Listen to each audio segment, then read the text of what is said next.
Hello friends, welcome to my channel. নিয়ে চলে এসেছি তোমাদের জন্য আরেকটা ছোট্ট ভিডিও নিয়ে। আজকে যে ভিডিওটা বানানো হচ্ছে সেটা হচ্ছে একটা পার্কে গেছিলাম, তো সেখানেরই ভিডিও বানিয়েছি। তো এই ভিডিওটা হচ্ছে তোমার দুর্গাপুরের নয়, এটা হচ্ছে তোমার হালিশহর, কাঁচরাপাড়া এইসব জায়গায়। তো সেখানে ঘুরতে গেছিলাম। তো এত সুন্দর পার্কটা, তো ভিডিও না করতে থাকতেই পারলাম না। খুব সুন্দর পার্কটা। তো এখানে দেখছিলাম কি বাচ্চাদের সব পিকনিক হচ্ছিলো, একটা স্কুল থেকে এসেছিলো সব বাচ্চারা, সেখানে সব পিকনিক টিকনিক হচ্ছিলো। তো ওরা বেশ ভালোই এনজয় করছিল। আমাদের স্কুল থেকে তো কোনোদিনও পিকনিকে নিয়ে যায়নি, তো এত সুন্দর জায়গায় তো কখনোই না। তো খুব সুন্দর লাগছিলো, বেশ ছোটো ছোটো বাচ্চারা সবাই মিলে পিকনিক করছিল। আমাদের তো যাই পিকনিক হয়েছিল বেশ টিউশন টিচারের সাথেই হয়েছিল, স্কুলে তো কোনোভাবেই হয়নি। তো তোমরা ছোটোবেলায় স্কুল থেকে কারা কারা পিকনিকে গেছো তোমরা জানিও কমেন্ট করে।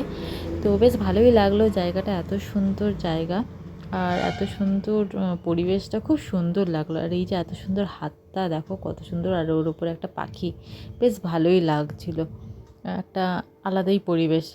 তো অনেক পার্কে গেছি, তো এই পার্কটা তো বেশ আলাদাই রকমের। এই দুর্গাপুরে এরকম কোনো পার্ক নেই, মানে আমার ঘুরে আসা হয়নি।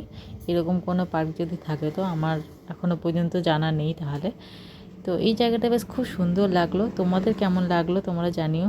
আর তোমরা চাইলে তোমরাও এখান থেকে ঘুরে আসতে পারো। এই যেখানে কত সুন্দর একটা হরিণ রয়েছে, জীবন্ত হরিণ, আর হরিণের বাচ্চা তো অনেক দেখা হয়েছে।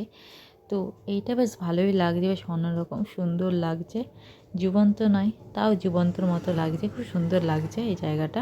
তো পার্কটা তো বেশ ভালোই বড় আর খুবই পরিষ্কার পরিচ্ছন্ন, খুব ভালোই লাগলো আমার। তো তোমাদের কেমন লাগলো? তো বেশ সুন্দর একটা পরিবেশ। আশা করি তোমাদের এই ছোট্ট ভিডিওটা ভালো লাগলো। দেখা হচ্ছে আবার নেক্সট অন্য কোনো ভিডিও নিয়ে। ততক্ষণ তোমরা ভালো থেকো, টাটা।